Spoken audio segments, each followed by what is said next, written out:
안철수 의원, 과거에 나는 안보는 보수다 이렇게 이야기를 했었죠. 그러면서 경제는 진보다 이렇게 이야기도 했었는데, 그런데 오늘 안철수 의원이 국정원을 검찰에 고발을 했습니다. 왜 고발을 했는지 안 의원의 목소리를 직접 들어보겠습니다.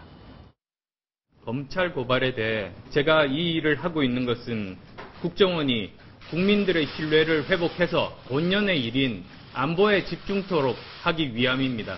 우선은 검찰의 수사를 의뢰하는 것이 정식 절차에 의한 것이고, 여당에서 정보위로 옮겨서 해결에 나서라 이런 주장도 많다고 하는데 고려해 볼 수 있습니다. 다만 이 문제의 지금 현재 핵심은 청문회를 해서 진상을 밝히는 것이 훨씬 더 시급합니다.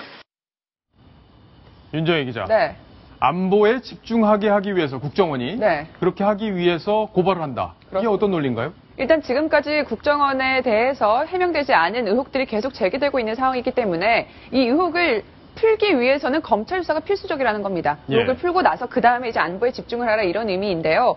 일단 처음에 안 의원은 당 차원에서 이 문제를 자체적으로 조사를 하겠다, 검증하겠다 이렇게 나서지 않았습니까? 국정원 측에 30개 자료를 제출 요구했었는데 언제까지 제출해라. 그 시한이 오늘 오후 2시까지였습니다. 그래요. 하지만 단 한 건의 자료도 제출되지 않았다면서 그러면 검찰에서 직접 수사를 하라라는 의미로 고발장을 제출을 한 겁니다. 그리고 안 의원 앞으로 이 국정원 의혹을 풀기 위해서 세 가지 트랙, 세 가지 방안으로 좀 풀어가겠다라고 제시를 했는데요. 일단 첫 번째는 같은 사건이 재발되지 않도록 재발 방지 대책. 그다음 두 번째는 당 차원에서의 진상규명 노력은 계속해가겠다고 밝혔습니다. 그리고 세 번째가 이제 검찰 수사인데요. 이 고발장 내용을 좀 보시면 아시겠지만 아직까지 구체적인 혐의가 적혀 있는 게 없습니다. 아직까지 의혹 차원이기 때문에 만약에 이 의혹이 사실이 아닌 게 드러난다면 검찰에서 알아서 기각을 할 것이고 의혹이 좀 합리적인 의심이다 싶으면 검찰이 수사하지 않겠냐. 당 내부에서도 이렇게 보고 있습니다. 그렇군요. 박성원 논설위원. 네. 이 검찰이 수사를 하게 된다면 뭐 국정원 압수수색도 할 수 있는 거고 그동안 국정원이 이 안보를 위해서 대북 용의점이 있는 그런 사람들을 해킹해 온 것들이 그대로 다 드러날 수도 있고 여러 가지 부작용이 있을 수도 있는데 안철수 의원이 그동안 안보를 본인이 안보는 보수다 이런 얘기를 해왔단 말이에요. 조금 결이 다른 거 아니냐 이런 지적들도 지금 나오고 있습니다.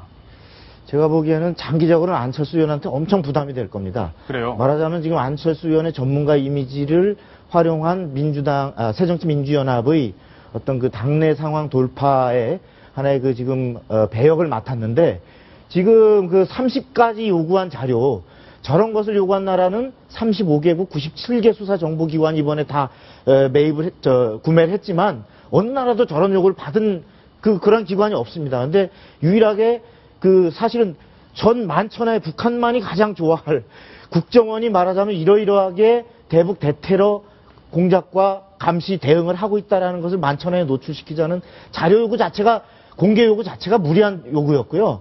그것이 당연히 안 될 요구에 대해서 안 되니까 이번에는 검찰 수사를 걸어서 검찰이 공권력을 발동하라.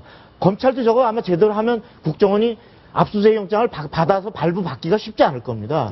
그러면 결국은 검찰이 축소 수사하고 있다라고 이번엔 검찰을 공격하겠죠. 그래서 내년 총선까지 끌고 가는 이러한 그 정치적인 아주 고전적인 그 정치 공세에 제가 볼 때는 지금 안철수 의원이 그 레일 위에 본인의 의도했든 안 했든 올라탔다. 저는 그렇게 봅니다. 안철수 의원에게 뭐 정치적으로 이번 국정원의 어떤 해킹 문제에 대해서 진실이 밝혀져야겠지만 안철수 의원 개인 정치적으로 볼 때는 무슨 득되는 게 있어요? 그러니까 아까도 말씀드렸지만 본인은 존재감 확인을 위해서 그동안 특히나 두 차례 무슨 그 혁신이 맡아달라 또 뭐 맡아달라 거절했다가 이번마저 거부하면 야 당이 이렇게 총력을 기울여서 수정하는데 너는 뭐 맨날 뒷점만 지고 맨날 철수만 하느냐 아마 그런 얘기 듣기 싫어서 이번엔 뭔가 본인이 또 전문가 이미지가 있으니까 존재감을 부각하려고 했고 실제로 지금 며칠 사이에 그 기자회견을 4차례나 열고 어떤 그 포커스를 받으면서 약간의 일일 지지도는 좀 올라가는 기색도 있습니다. 그러나 결코 아마 장기적으로는 안 의원에게 아주 부담스러운 그런 그럴 수 결과가 될 것 있겠네요. 같습니다. 자, 이 동아일보 오늘 사설이 있는데 오늘 사설에 아주 핵심적인 내용들이 있어서 저희가 같이 한번 정리를 해보도록 하겠습니다. 사설 하나 보겠습니다. 주요 내용 저희가 발췌를 했는데요. 자, 안철수 의원이 그제 국정원 해킹 논란과 관련해 해킹 프로그램 RCS의 모든 로그 파일 원본 유사 프로그램 구매 기록 등 30개 자료 제출을 요구한 것은 국정원을 벌거벗기는 일과 다름없다. 박성원 논설위원. 이거 이렇게 하면 벌거벗겨지는 건 맞습니까?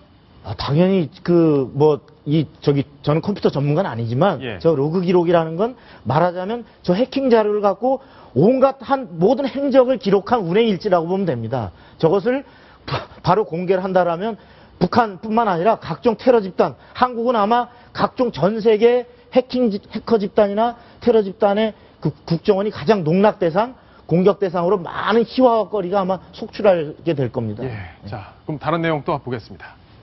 자. 안 의원은 모든 정보가 로그 파일 형태로 남기 때문에 이를 분석하면 해킹 대상이 국내 민간인인지를 확실히 알 수 있다고 주장을 했다. 다음 내용 이어서 보겠습니다. 잠깐만요. 예. 방금 그 얘기는 맞는 얘기입니다. 네. 바로 그래서 국정원이 사실은 공개해서는 안 되지만 비공개를 전제로 확실한 보안을 전제로 국정원을 현장 조사 오면 그때 저 기록을 제공하겠다 그랬어요. 근데도 국정원에 지금 정보위원으로 들어가서 하는 조사를 차일피일 미루면서 계속 일로 투기로 가져와라. 또 검찰 수사하고 지금 계속 외곽을 때리는데 저것은 굉장히 좀 잘못된 거죠. 자, 세 번째 내용이 좀 중요한데 세 번째 내용 보겠습니다. 국정원과 해킹팀 간의 거래를 중개한 나나테크의 허손구 대표가 한겨레 신문과의 인터뷰에서, 이거 한겨레 신문과의 인터뷰입니다. RCS로 1만 명을 보고 싶으면 1만 개를 사야 된다고 했다. 20개를 구입한 국정원이 민간인을 무차별 감시하는 것은 불가능하다는 의미다. 이렇게 얘기를 했는데 결국에는 이동희 차장, 네. 20개만 샀으니까 이게 무차별적으로 감시하는 건 아니라는 걸 한겨레 신문과의 인터뷰에서 증언을 했다. 이렇게 보고 그렇습니다. 이 거래를 중개한 나나테크 대표가 여러 차례 보도가 됐습니다만 이 한계를 가지고는 한 사람에게만 심을 수 있다. 그리고 그것도 국정원에서 직접 심는 게 아니라 국정원이 대상자를 알려주면 그 해킹팀에서 심어준다. 예. 이런 정보이기 때문에 20개를 사면 당연히 20명에게만 되는 거기 않지 않겠습니까? 그런데 어떻게 무차별적인 이 도감청이 가능하겠느냐 이런 주장인 겁니다. 자, 마지막 문단 보겠습니다. 국정원의 사이버 안전센터는 노무현 정부 때인 2004년 창설된 사이버 테러 방지 기구다. 정권이 바뀌었다고 새정치연합이 애써 만든 국정원 기구를 거의 무장 해제시켜 사이버전 역량을 훼손해서는 안 될 것이다. 이렇게 저 관련해서 두 가지 좀 말씀드려야 될 게 있는데 그 2005년에 노무현 대통령이 수사 지시를 해서 사실 국정원을 처음으로 수사해서 가서 국정원 따고 들어가가지고 검찰이 뒤졌습니다. 예. 바로 그때 그 이른바 그 휴대전화 도감청 기구인 카스를 해가지고 그때 폐기 처분하는 바람에 지금 우리나라는 그 테러 분자나 마약 분자 이런 사람들이 입국을 해도 휴대전화 감청을 통해서 이거를 감시하거나 저지하기 어려워서 실제로 그렇게 놓친 경우도 있는 상황이고요. 예. 또 하나는 그 당시에 검찰 수사는 바로 95분 분량의 도감청 자료가 실제로 폭로가 돼서 언론에 나와서 불법 민간 사찰이 드러났기 때문에 수사에 착수했던 겁니다. 그렇죠. 지금과는 상황이 전혀 다르고 매입했다라는 것밖에 없는 불법 도감청의 증거가 아무것도 나온 적이 없는 현재의 상황과는 다르다. 예. 이 점을 좀 얘기하고 싶습니다. 알겠습니다. 전부 국정원을 벌게 벗겨서 우리에게 득될 건 없죠. 좋아하는 아마 곳은 따로 있을 것 같습니다. 윤정혜 기자. 네. 오늘 정치권에서 뜨겁게 논란이 됐던 이슈 중요한 거 하나 있죠. 바로 이 국정원 직원이 스스로 목숨을 끊기 위해서 달려가는 그 차량 안에 그 차량과 관련된 이야기인데 바로 야당의 전병헌 최고위원이 주장했던 얘기 사실이 아닌 것으로 지금 확인이 됐죠? 그렇습니다. 오늘 경찰에서 공식적으로 발표를 했습니다. 직접 경찰에서 10여 차례 마티즈 차량을 가지고 똑같이 재현을 해봤더니 예. CCTV 화질이 좋지 않아서 마치 초록색 구형 번호판이 흰색인 것처럼 왜곡되는 현상이 나타났다. 그러니까 의혹이 사실이 아니라고 발표를 한 건데요.